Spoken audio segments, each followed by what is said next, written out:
Thanks for accepting to be one of the guests in this interview series, and welcome to the interview. And let's jump directly to the questions. I'm sure everyone is eager to hear from you.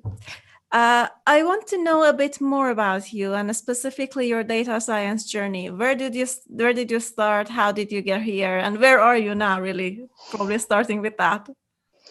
Yeah, thank you so much, Sepinod, for the invitation to contribute to your series.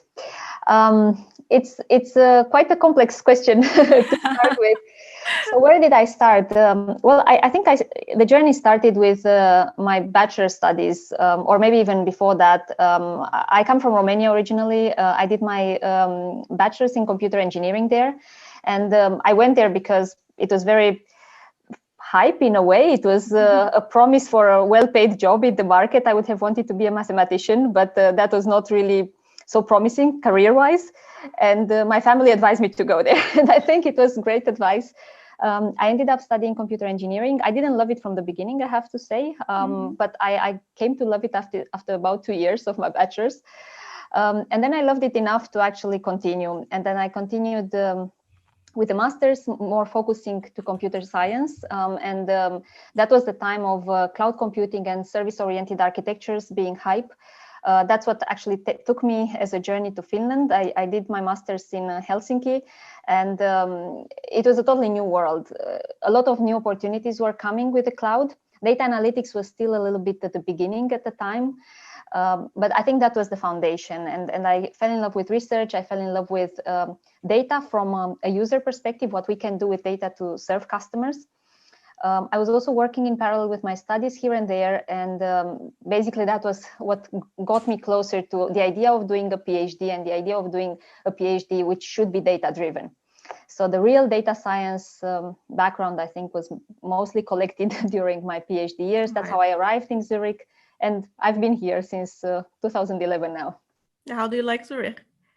It's great. It's a great place to live. I think it's very close to nature, like many places, most places in Finland. Yeah. In Europe, I think generally, yeah. Yeah, it's great from that perspective. It's not too big, not too small for me. I feel at home. Oh, very good. Very nice. And you worked both in academia and industry. How do you see the difference?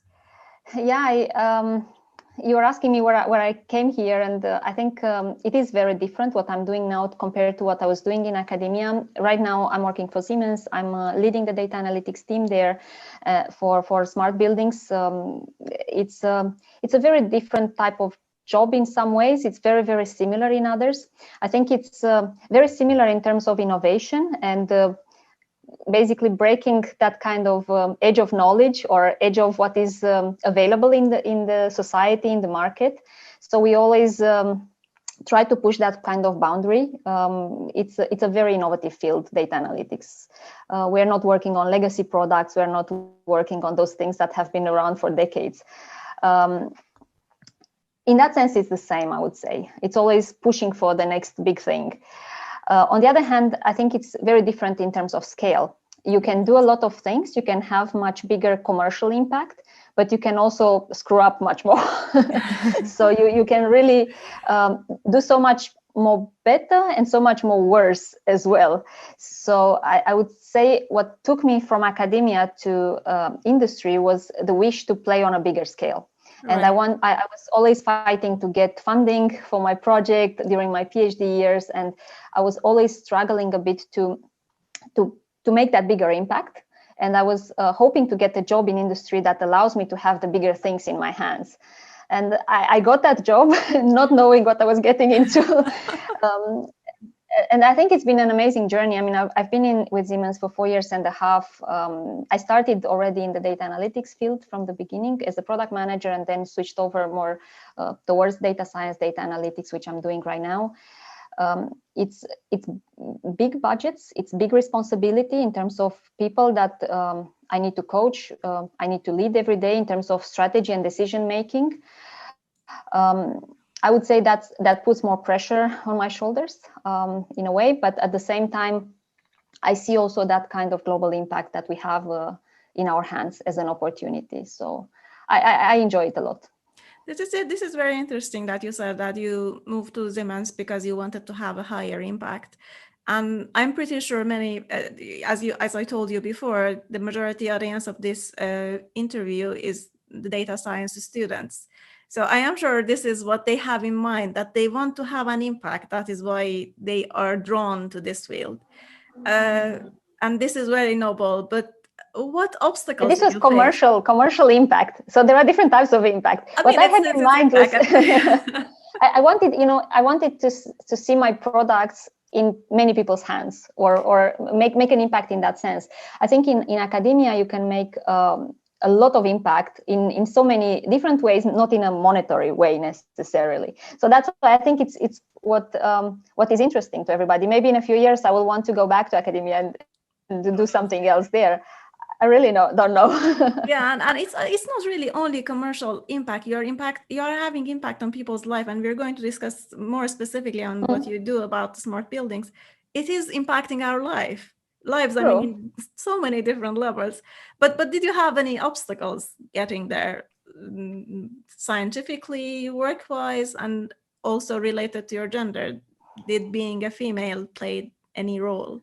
It's been an interesting journey, I think, overall. Nothing meaningful happens without difficult moments as well. True. And I think that's also where we get our big fulfillment moments. If it's too easy, you don't feel success. Totally agree, yeah. So I always chose that path that I thought made sense, sometimes also not knowing if I make it at the end of that journey. I was so afraid when I moved to Finland because I had no idea. It was the first time living abroad and had no idea what I would get myself into. It was the same when I started the PhD. It was the same when I went to Siemens. I felt it was so much over my head. I think the biggest thing that helped me overcome those obstacles was the courage to just go into that unknown in a way, and trusting on my former successes, building my courage out of those smaller success stories that I had built in the past, and always trying to be the best I could. So many people were much better than me in all those circumstances, but I feel it's a mix of being well prepared for the right opportunity at the right time, and at the same time having the courage to go for it. I think that plays a big role. Obstacles appear. Sometimes they come from infrastructure around, ecosystems, politics. Gender can be one. To be honest, I always use the gender aspect to my advantage. It still happens in so many meetings, gender and age as well, actually, I have to say, because I'm in a role where all my peers are so much older than me. and I'm a woman on top of it all, which is also extremely rare, and especially in this field. And I always try to use it as a differentiator, and I never tried to, play more male or dress more male or be more male in any way. I just try to keep authentic and be myself, and make a difference through my knowledge, my experience, what I can do, deliver, and not really be affected by this kind of things that we are born with and we cannot change, be that nationality or culture we come from or gender. That's very great. I think we need more and more women who try to break the stereotype of trying to be a male. So we show the other alternative, that this is the reality, this can happen, and there's no need to be similar to someone else to be successful. I am as good as I am. There's nothing wrong with being a woman. On the contrary, I guess. No, it's okay. Sometimes I feel that when you're the only woman in a large meeting room, be that a strategy decision or some big thing happening, I feel that people start being a bit more respectful or more caring. They feel that they cannot be just sharks with each other. So I think that's okay. You bring some good atmosphere to the room anyway. Yeah, totally agree. That's very nice. So let's move a bit more to your professional. I mean, it was professional already. More details on what you're doing. We already said a bit that you're doing. You're working on the smart buildings. Could you talk a bit more about that? What is it that you're exactly doing, and what are smart buildings generally? We hear a lot about the smart this, the smart that, but in your context, what is a smart building, do they think? I mean, the simplest definition I would give to this is that a smart building is a building that knows what it should be doing and makes decisions for that in the best way that's the best way defined by the users of the building. And at Siemens, we operate for buildings in a very wide spectrum, from hospitals to offices to universities to manufacturing sites to data centers, laboratories, any type of commercial or enterprise type of building that you can think about, not in private homes. So users can be extremely diverse, and buildings have to be smart depending on what the use cases are in those buildings to decide for themselves what's the best way to operate. In some cases, take an office, it's important to give the right comfort to people, that they can concentrate and be productive and breathe good air and have the right pleasant temperature. In a data center, it's important to give enough cooling so that computation can run smoothly, but not too much, because then it gets too costly on the energy spending. In hospitals, you want to heal people faster. So all those kinds of important use cases are, I would say, quite proprietary to the different types of buildings. And this is the complexity we are having ahead of us to solve for smart buildings. Any building should be able to adapt to the needs of their users. What we do concretely, myself, my team, the adjacent teams that we work with, is basically pave this journey. It's a very early stage, I would say, where we stand today, but it is using data analytics to deliver this self-adaptive, self-driving building. There's this huge paradigm in the market of self-driving cars. It's the same. Why wouldn't our customers have the same capability, that they just maybe monitor how the building operates without having to intervene too much?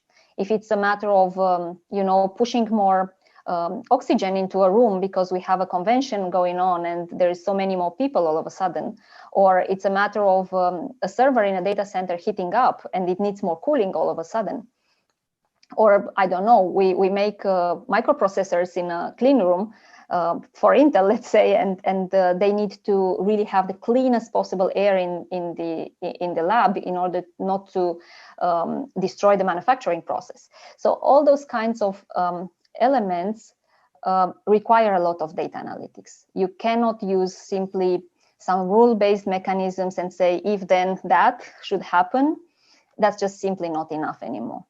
So it's a lot. I mean, we use everything from very basic approaches, just using some linear regression in some cases to solve some problems, going all the way to neural networks, reinforcement learning to solve this kind of adaptive control, closing the automation loop in buildings to let the buildings decide for themselves.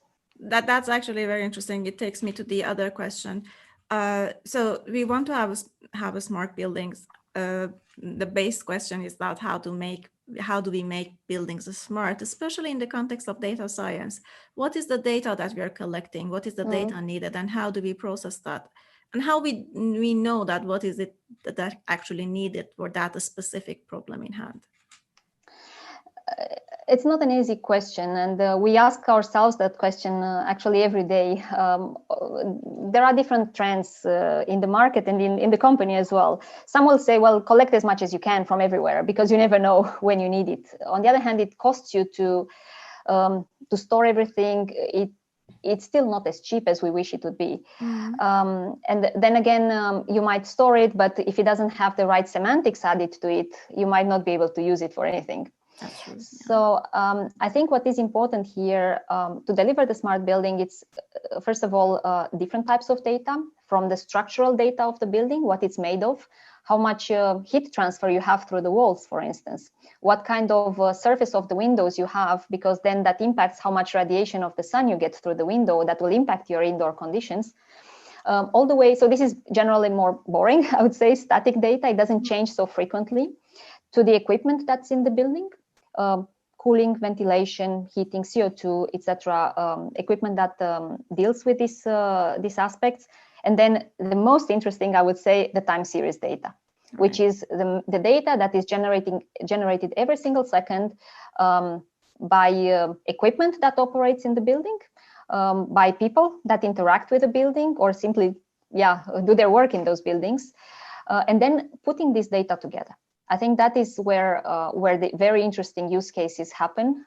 It's a matter of correlating these aspects and making the best of it for the purpose that we have. If we want to optimize, for example, the comfort in your your or my office, but we still don't want to spend more energy on that, then that's exactly the parameters I would use to train my models. And then I would simply feed all this operational data, this time series data over time to figure out what's a good vanilla model and let that learn over time to adapt continuously. That's how I see this journey. I think it's important to have semantics to this data. There is this huge IoT trend right now, and everybody thinks everything is IoT and every device pushes the data in the cloud. The reality is very far from that. I mean, we operate in those very already smart buildings in that sense that are newly built, but we have to operate in those that were built 50 years ago as well, and might have equipment like that is extremely basic. It still has some temperature sensors on the walls, but they are not connected to any cloud. And maybe the data doesn't have any semantics to it. So this kind of data engineering and data ingestion aspects of the work are, I would say, really equally important to the fancy algorithms for data science. Yeah, and this is something that normally, at least the students who begin miss, that they think the data comes clean and well behaved. Almost and it never. is about building the model, but it's like just the other way around somehow. There is this 80-20 paradigm. I'm sure you're teaching about that. So it's exactly that. Yeah, that's true. And a lot of this, I suppose, has to do with the policymakers as well. I mean, you're making all these fascinating smart buildings and everything, but we need some sort of policy to back that up so that it's adaptable. How do we convince these decision makers that this is the future, this is the way to go?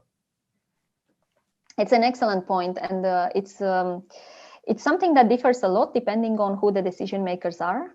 And it depends on the buildings as well. So if you go to a nuclear power plant, I think it's going to take more decades to become very smart in that sense, to be controlled from the cloud and so on, because it's extremely critical infrastructure, or a power plant or things like that.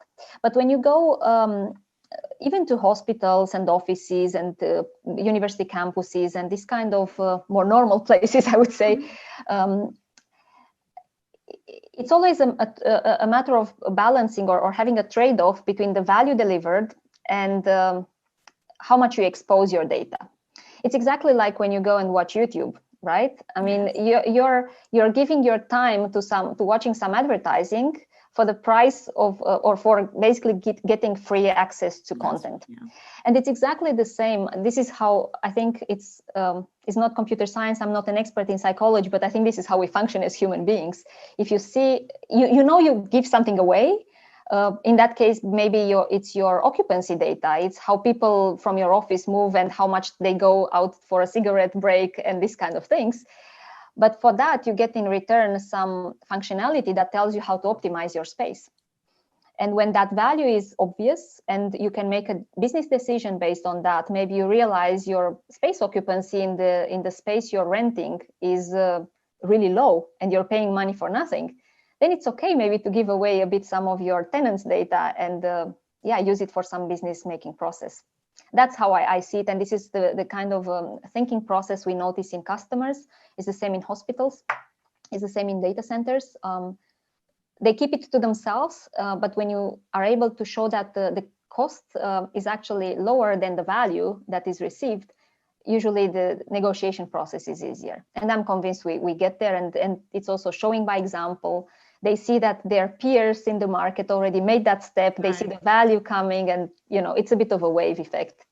So it takes a bit of convincing that you're going to win something, and other people are doing it as well. If you don't do it, not that you're not winning, you're going to lose something as well. Absolutely. Yeah, okay. That makes sense.